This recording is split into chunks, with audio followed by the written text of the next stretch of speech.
అడగందే అమ్మైనా పెట్టదేమో కానీ, అడగకున్నా పెట్టేది మాత్రం అమ్మమ్మ.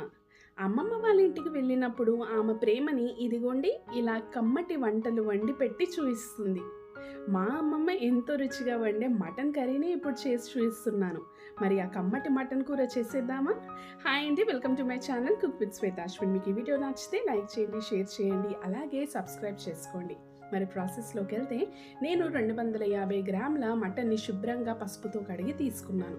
ఇప్పుడు దీంట్లో ఓ పావు టీ స్పూన్ పసుపు, 1 టేబుల్ స్పూన్ కారం, రుచికి తగినంత ఉప్పు వేసేసుకోవాలి. వీటితో పాటు ఒక హాఫ్ టేబుల్ స్పూన్ అంతా అప్పటికప్పుడు దంచి పెట్టుకున్న అల్లం వెల్లుల్లి కూడా వేసుకొని ఇవి మంచిగా కలిసేలాగా కలుపుకోవాలి. ఉప్పు, పసుపు, కారం, అల్లం వెల్లుల్లి ముక్కలకి చక్కగా పట్టించాక దీన్ని ఒక 10 నిమిషాలు పక్కన పెట్టేసుకుందాం.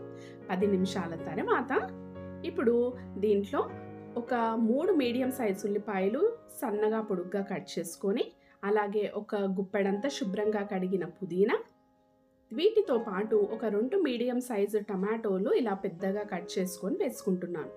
ఇప్పుడు ఈ ఉల్లిపాయలు, టమాటో, పుదీనా కూడా ముక్కలకి మంచిగా పట్టించాలి. ఉల్లిపాయ, టమాటోలోని నీరు బయటికి వచ్చేంత వరకు ఈ ముక్కలకి పట్టేలాగా కలుపుకోవాలి.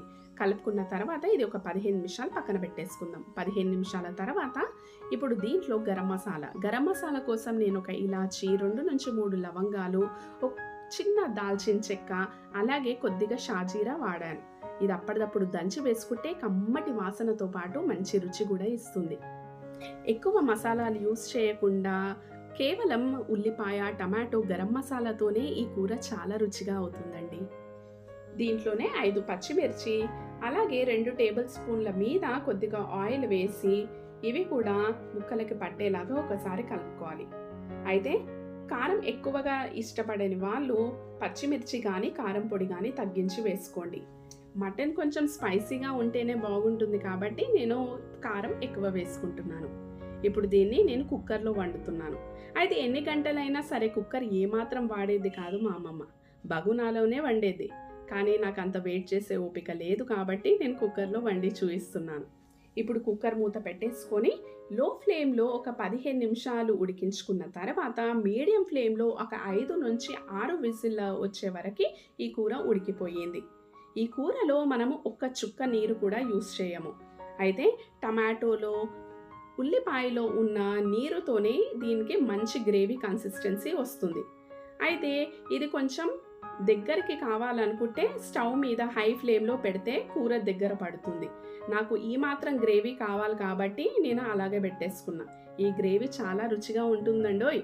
పూరీలో కానీ, జొన్న రొట్టెలో, చపాతీలో తింటూ ఉంటే ఆహా అమోఘం అంటే అమోఘం.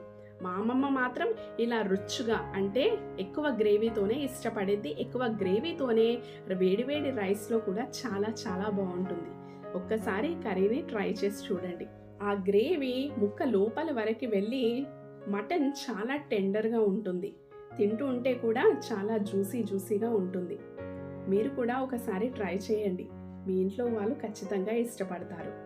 మీకు ఈ వీడియో నచ్చితే లైక్ చేయండి, షేర్ చేయండి, అలాగే సబ్స్క్రైబ్ చేసుకోవడం మర్చిపోకండి.